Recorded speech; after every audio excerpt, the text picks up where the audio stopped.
बिहार में शराबबंदी है, क्या लगता है आप जीतने के बाद शराबबंदी चालू रहेगी कि यह बंद हो जाएगी? बिहार में शराबबंदी नहीं है। शराबबंदी के नाम पर शराब की दुकानें बंद हैं, घर घर शराब बिक रहा है।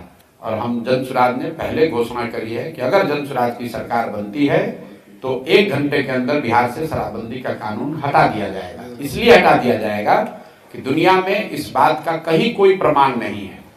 सिर्फ बिहार की बात नहीं कह रहा हूं, देश की बात नहीं कह रहा हूं, दुनिया में इस बात का कहीं कोई प्रमाण नहीं है कि शराबबंदी के जरिए किसी समाज का आर्थिक, सामाजिक, नैतिक सुधार हुआ। दूसरी बात, शराबबंदी की वजह से बिहार में करीब करीब 15 से 20 हजार करोड़ रुपए का नुकसान हो रहा है हर साल। ये पैसा कहां जा रहा है? ये पैसा जा रहा है यहाँ के भ्रष्ट नेताओं के जेब में, यहाँ के अफसरों के जेब में, शराब माफिया के जेब में। बिहार सरकार जिसका बजट अभी अभी आया है, आप उसका विकास का बजट देख लीजिए। 20,000 करोड़ रुपया इतनी बड़ी राशि है कि प्लान्ड एक्सपेंडिचर का करीब करीब ये 15 से 20% होता है। 1/3 से 1/4 पैसा जो है आप फॉरगो कर रहे हैं, और ये पैसा से किसी का फायदा नहीं हो रहा है। ये पैसा मिल रहा है यहाँ के अफसरों को, नेताओं को, शराब माफियाओं को।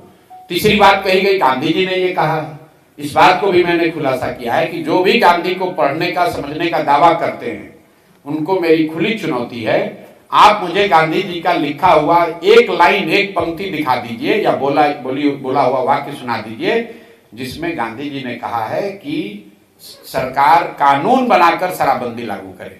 गांधी जी ने शराबबंदी को सामाजिक प्रयास के तौर पर बताया, कानून बनाने की बात नहीं कही। अगर गांधी जी कानून बनवाना चाहते तो देश आजाद हुआ था। गांधी जी कहते पूरे देश में शराबबंदी लागू हो गई होती। सर, जिस शराबबंदी को महिलाओं के नाम पर किया गया है, सबसे ज्यादा इस कानून का प्रताड़ना भी इस कानून से महिलाओं की है। कुल 8 लाख से ज्यादा मामले हुए हैं शराबबंदी में। 6.5 लाख से ज्यादा केसेस में कोर्ट ने कॉग्निजेंस लिया है, और 1.25 लाख से ज्यादा लोग आज भी अंडर ट्रायल जेल में हैं। जो लोग जेल में आज बंद हैं, ज्यादातर ये लोग समाज के गरीब और पिछड़े समाज के लोग हैं, जिनको कोई वकील नहीं मिल रहा है, जिनका कोई कोर्ट में केस लड़ने वाला नहीं है, वही लोग आज जेल में बंद हैं। तो जो लोग सामाजिक न्याय की बात कर रहे हैं वो ये भी बताएं कि शराबबंदी से सबसे बड़ा नुकसान किसको हुआ है। जो सरकार में ऊपर बैठा हुआ है, नीतीश कुमार के अगल बगल बैठा है, वो तो शराब का धंधा कर रहा है, वो करोड़ों रुपया कमा रहा है, और गरीब आदमी कहीं पकड़ लिया गया, उसको आप पकड़ के जेल में कर देते हैं। तो ये बिल्कुल हम लोग इस नीति के खिलाफ हैं, इसके हटाने के पक्षधर हैं, और जैसे ही जनसुराज की सरकार बनेगी इसको हटा दिया जाएगा।